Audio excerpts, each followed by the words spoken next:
Having spent their lives at sea, these 12-meter shipping containers have been retired in style and upcycled into a modern house on the hill.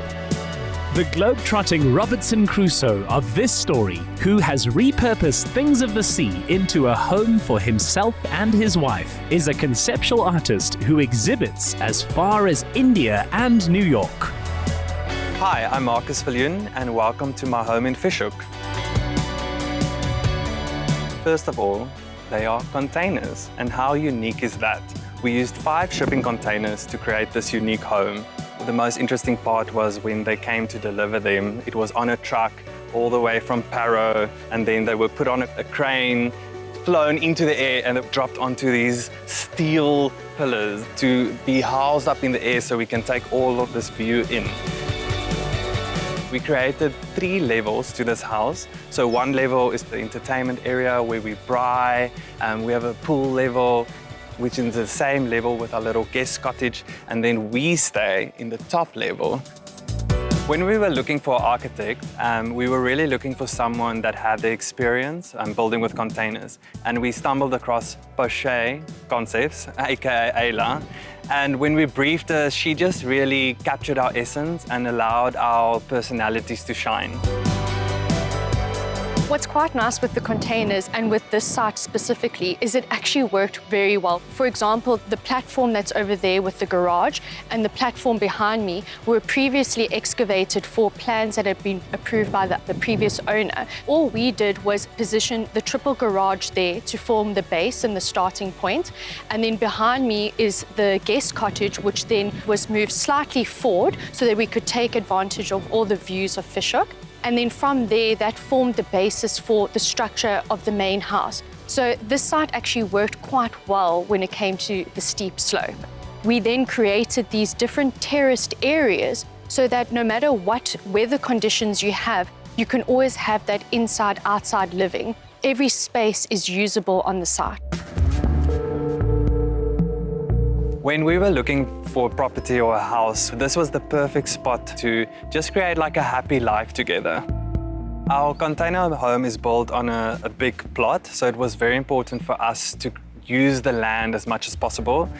We created our own little urban homestead where we grow our own vegetables. I forage them or harvest them, and I create beautiful food with them. We used every single rock on this property. No rock was taken away.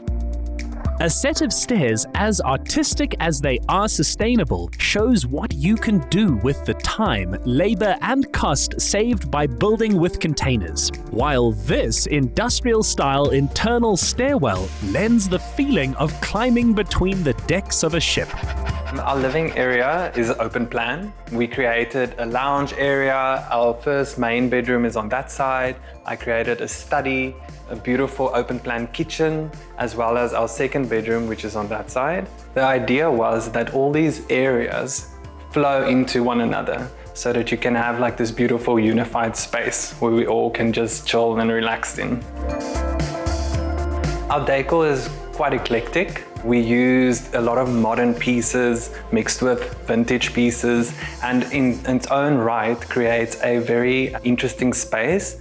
One would say it's even more modern because you're kind of mixing the old with the new. Some of our pieces are over 100 years old. It has been given to us by our grandparents. We just updated it to bring it in the new times.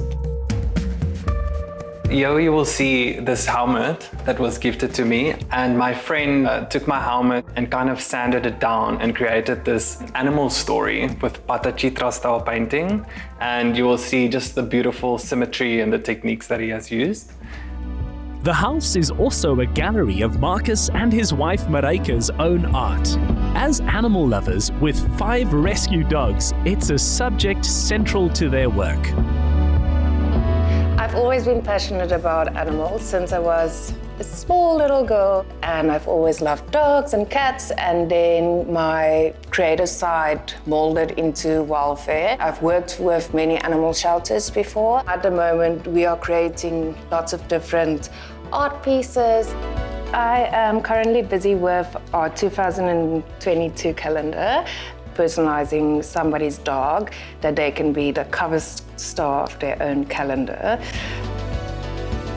This is how we spend a lot of our time, making clay sculptures, doing art pieces for community projects. We own an online store called To The Bone. I'm busy with creating like dog sculptures.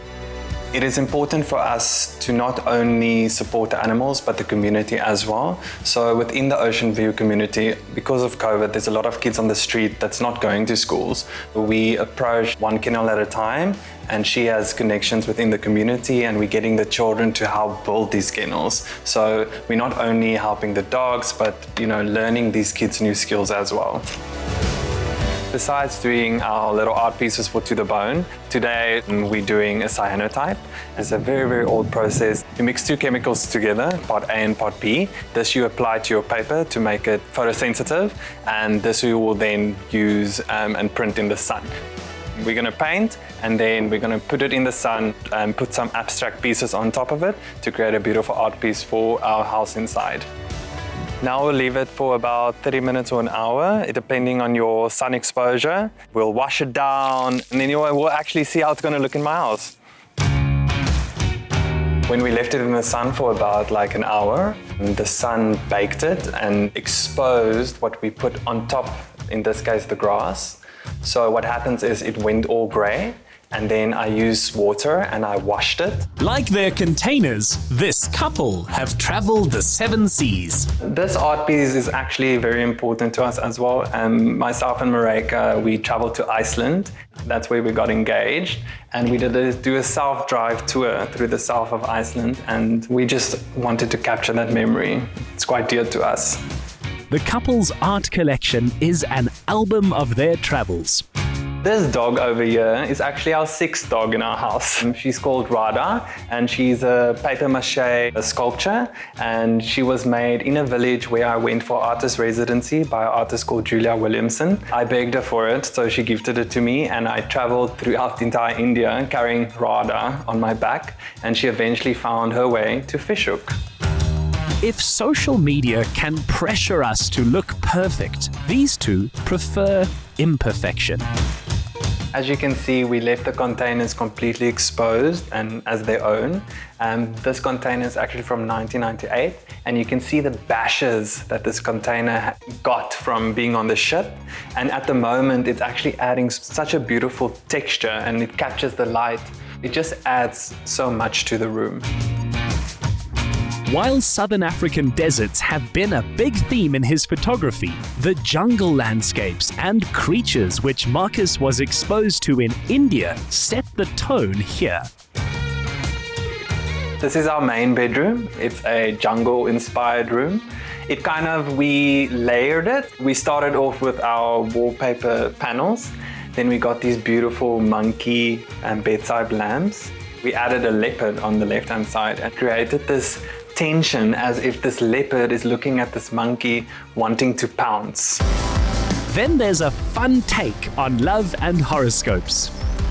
This is one of the most corniest art pieces in our house.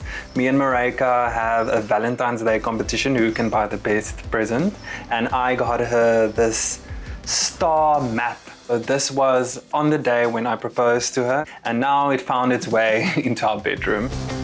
This attention to detail becomes possible and affordable when you save by building with these great ready-made steel structures. Thanks for joining me today, and hopefully I inspired you to create your own container home. Good to see you. Bye.